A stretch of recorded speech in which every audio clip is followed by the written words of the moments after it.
Joining me now is Alina Habba, legal spokesperson for President Donald Trump. Alina, it's great to have you on. Our own Peter Doocy spoke with Biden late today about the verdict. Watch this. Are you worried that this could happen to you someday? Somebody comes up with some charges and tries to bring you into court after your term?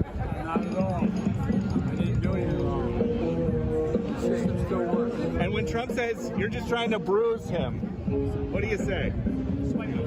Politically, he thinks you're pulling the strings behind the scenes, doing all this to help yourself. I didn't know it was that powerful. Alina, you heard that. Your reaction tonight? I think his grin says it all. He couldn't be happier unless he had an ice cream on the beach, which I hear he's doing this weekend while the country is falling apart. Laura, look, I think that it's very clear what happened here. You know it. I know it. We're lawyers. And for the non-lawyers out there, this was a farce from the beginning. The indictment itself didn't make sense. It was flawed. It should never have been brought. There were no facts. Nobody has ever been tried for anything like that. And then if you look at what actually happened with evidentiary issues in this trial, not allowing us to bring in an expert, not allowing us to bring in tax documents for a crime that they say was based on money, which was done what? Booked correctly by an accountant in Trump while President Trump was at the White House at a Resolute desk. It's a disgrace, and we've got a guy who literally can't walk, but is smart enough to smile and snark and make comments like, I didn't realize I was that powerful. You know, he probably doesn't, frankly, Laura. He probably doesn't, because it's probably not him. But there are definitely puppets, and those puppets are coming from the Biden administration and probably from prior administrations, and they are out to get Trump because they can't beat him. And that's obvious if you look at the crowds of people, if you look at the polls. Yeah, Alina, are you saying that you believe former Obama administration officials are also somehow involved, at least in the background here? Well, I find it a little bit odd that he never left Washington, and then when he did, he goes to beaches as well. I find it odd that him and the Clintons are flying on Air Force One with President Biden. I also find it odd that we have a president that can't speak or walk. But here we are. This is this America, and we cannot survive another 4 years of it. Well, Alina, Michael Cohen had a message for Trump today on MSNBC. The truth is, you're in trouble. A home confinement scenario would be just fine, the way I see it. And I believe that Judge Merchan, I find him very Solomonian. He's really very even-keeled. He will make the right decision. Your response to that tonight, Alina? This is a man that I've beaten in court because he thought that the judges were corrupt himself. He thought that President Trump had unlawfully detained him, and we beat him. We beat him twice, and we'll beat him again. He is completely a hypocrite. He has no credibility. Now that this trial's over, I can say, what a joke. You know, what a joke. You are literally making money off of President Trump. It's enough.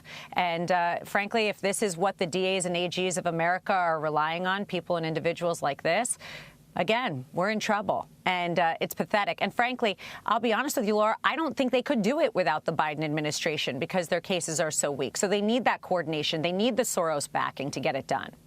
Well, Alina, do you think the system no longer works because of these types of jury charges that the judge handed down that was quite broad, quite lengthy, took an hour and 40 minutes to read to the jury, but they took enough of what Michael Cohen said as gospel to infer intent upon your client with the novel application of a law. It's never been used in this way before in any jurisdiction in the United States.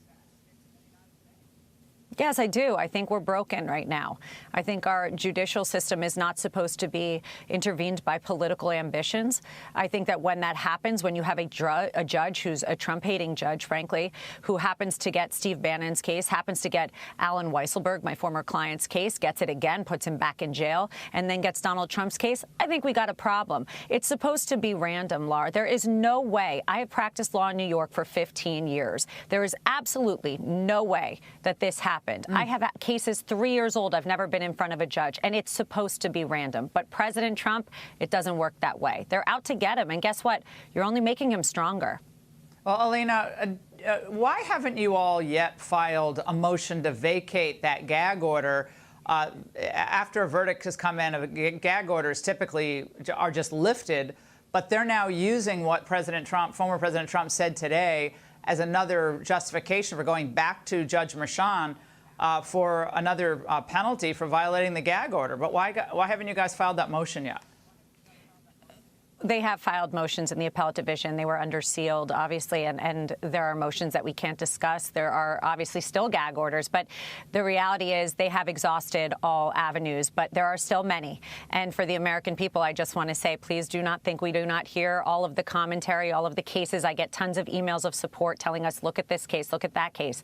There is no stone we will not turn, and we will literally go after every avenue to make sure the president gets back to the White House, because that is the only place he is going. Lena, thank you so much. Great to see you tonight. Hey, Sean Hannity here. Hey, click here to subscribe to Fox News YouTube page and catch our hottest interviews and most compelling analysis. You will not get it anywhere else.